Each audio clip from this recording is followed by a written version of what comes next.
Hello friends, मैं अभिषेक sir फिर से आपसे जुड़ रहा हूँ। अभिषेक सर कॉमर्स के चैनल के माध्यम से।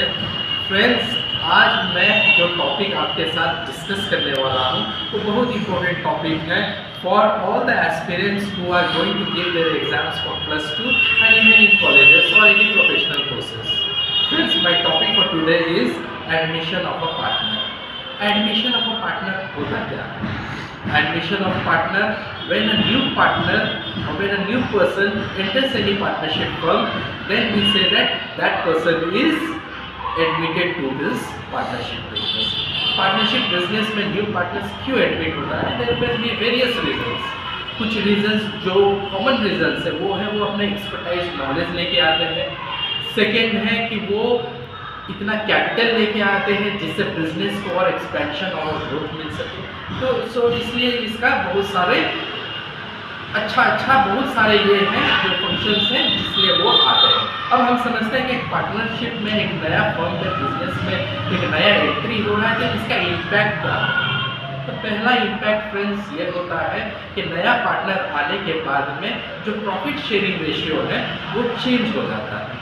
तो इसलिए ऑलरेडी एक प्रॉफिट शेयरिंग रेशियो या profit and loss sharing ratio already exist कर रहा है बिजनेस में। अब नया पार्टनर आने के बाद में क्या हो रहा है, new profit sharing ratio implement होता है। तो यहाँ पे फ्रेंड्स इसका इम्पैक्ट ये है कि जब नया पार्टनर आ रहा है इसमें कोई पार्टनर क्या है वो गेन कर रहा है। यूजुअली जो नया पार्टनर आ रहा है वही गेन करता है, लेकिन कुछ पार्टनर्स ऐसे हैं जो उसके आने से अपना शेयर को सैक्रिफाइस करेंगे। हो सकता है एग्जिस्टिंग जो पार्टनर्स हैं वो सभी सैक्रिफाइस कर रहे हैं या हो सकता है उनमें से एक या दो ही सैक्रिफाइस कर रहे हैं। तो ये इम्पैक्ट है। तो यूजुअली फ्रेंड्स जब भी प्रॉफिट शेयरिंग रेशियो के बारे में हम डिस्कस करें तो इसमें दो एस्पेक्ट्स हैं।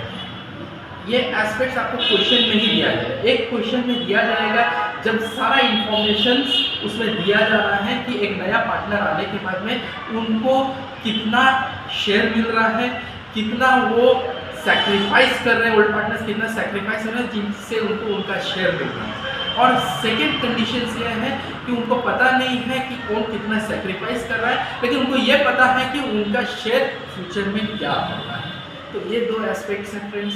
इस बेसिस में एक चीज़ याद रखिएगा, वो है निकालना जो है सबसे इम्पोर्टेंट है वो है सैक्रिफाइसिंग रेशियो। सैक्रिफाइसिंग रेशियो क्या होता है? सैक्रिफाइसिंग रेशियो का एक फॉर्मूला है old ratio minus new ratio. Old ratio मतलब एग्जिस्टिंग रेशियो, जो पार्टनर आने से पहले वाला रेशियो, और न्यू पार्टनर रेशियो मतलब क्या हुआ, न्यू प्रॉफिट शेयरिंग रेशियो मतलब क्या हुआ, जब नया पार्टनर आ रहा है तो प्रॉफिट शेयरिंग रेशियो क्या चेंज हो रहा है।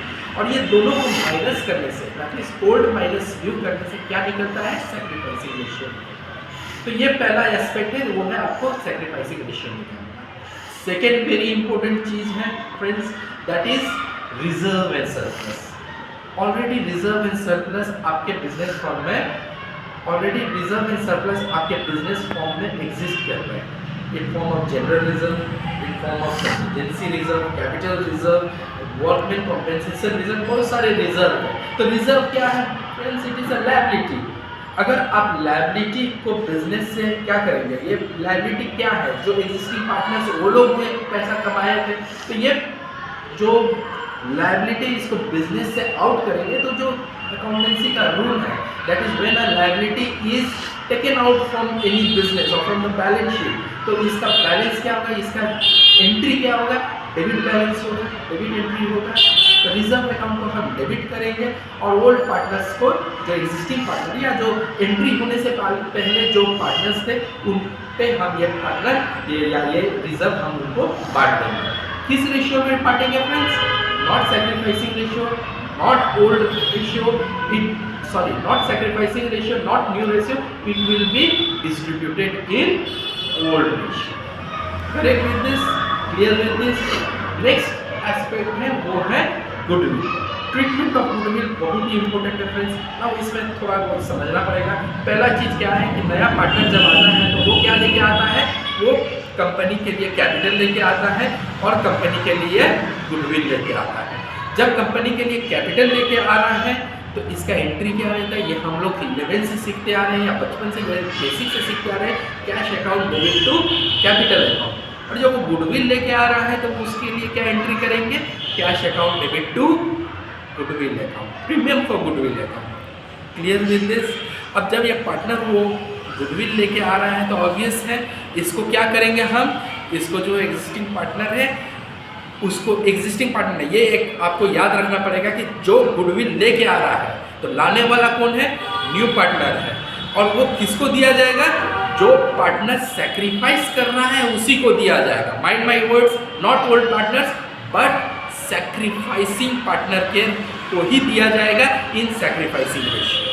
क्लियर? यही चीज़ है। Understood with this? नेक्स्ट क्या है, हो सकता है कि वो पार्टनर आते वक्त, एंट्री करते वक्त वो कोई भी पार्टनरशिप के लिए गुडविल नहीं लाया। जब वो गुडविल नहीं लाता है तो इसमें क्या करेंगे, इसमें याद रखिएगा कि ओल्ड पार्टनर्स को पैसा देना है तो उनको तो क्रेडिट करना है।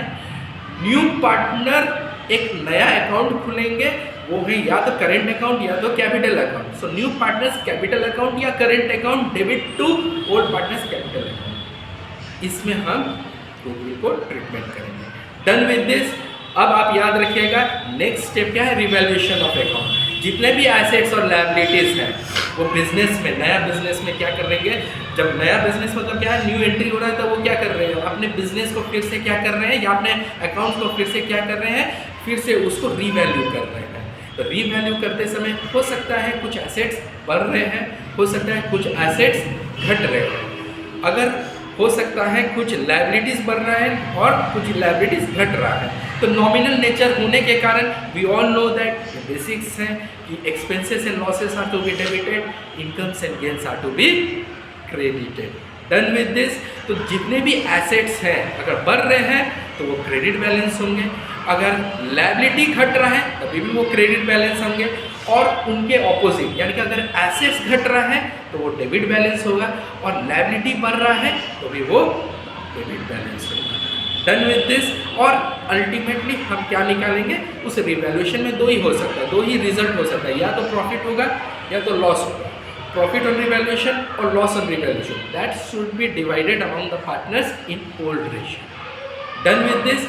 ओल्ड रेशियो बना दिए, partners capital account through proper करवा दिए, और अल्टीमेटली हम पोजीशन दिखाएंगे, financial position of the business दिखाएंगे by making what, balance sheet. So उसमें हम दिखाएंगे कि नया पार्टनरशिप में या नया after new entry of the partner तो रिजल्ट क्या है एसेट्स और लायबिलिटीज़ का, और उस पोजीशन को ही हम अल्टीमेटली मैच करेंगे और इससे हमारा पार्टनरशिप अकाउंट क्लोज हो जाएगा। Thank you very much. I hope थोड़ा सा आपको ये इसके बारे में कुछ पता चला, लेकिन इन फ्यूचर मैं कोशिश करूँगा आपको एक दो सम्स इससे कराने के, जिससे आपको सब कुछ क्लियर हो जाएगा। ओके, सो अगर आपको मेरा ये वीडियो अच्छा लगा तो काइंडली आप इसको सब्सक्राइब कर दीजिएगा, लाइक कर दीजिएगा, और प्लीज़ अपने फ्रेंड्स को जरूर शेयर कीजिएगा। Thank you.